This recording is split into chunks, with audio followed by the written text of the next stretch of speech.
প্রধান উপদেষ্টা ডক্টর মোহাম্মদ ইউনূসের সাথে বৈঠক করতে রাষ্ট্রীয় অতিথি ভবন যমুনায় প্রবেশ করেছেন জামায়াতে আমির ডাক্তার শফিকুর রহমানের নেতৃত্বে 4 সদস্যের একটি প্রতিনিধি দল।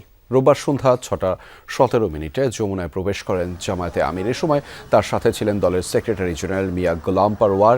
এর কিছুক্ষণ আগে আরেকটি গাড়িতে করে যমুনায় প্রবেশ করেন জামায়াতের নায়েবে আমির সৈয়দ আবদুল্লাহ মোহাম্মদ তাহের ও সহকারী সেক্রেটারি জেনারেল রফিকুল ইসলাম খান। ধারণা করা হচ্ছে প্রধান উপদেষ্টার সাথে আইনশৃঙ্খলা পরিস্থিতি সহ সমসাময়িক বিভিন্ন বিষয়ে আলোচনা করবেন তারা। দর্শক, এই মুহূর্তে যেতে চাই রাষ্ট্রীয় অতিথি ভবন যমুনায়। সেখানে রয়েছেন আমাদের সহকর্মী ফয়সাল মাহমুদ। তার মাধ্যমে জানাবো সেখানকার সবশেষ পরিস্থিতি এবং খবরাখবর।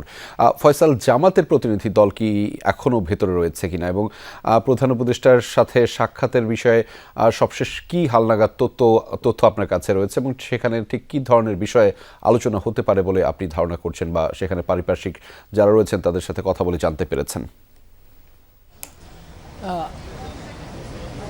রেজা, এখনও বৈঠকটি চলমান রয়েছে। জামায়াতের যে 4 জন প্রতিনিধিরা প্রবেশ করেছেন প্রধান উপদেষ্টার বাসভবন যমুনায়, সেটি এখনও চলমান রয়েছে। যে আমরা যতদূর জানতে পেরেছি, সেখানে রয়েছেন জামায়াতের আমির ডাক্তার শফিকুর রহমান। তার নেতৃত্বেই মূলত সেখানে তাদের যে 4 সদস্যের প্রতিনিধি দল সেটি প্রবেশ করেছে। মূলত সমসাময়িক বিষয়গুলো নিয়েই তারা আলোচনা করবেন বলে আমরা জানতে পেরেছি কিংবা ধারণা করছি। সেখানে যেমন আইন শৃঙ্খলার পরিস্থিতি নিয়ে জামায়াতের পক্ষ থেকে কিন্তু চরম উদ্বেগ তারা প্রকাশ করে আসছেন গত কিছুদিন ধরেই।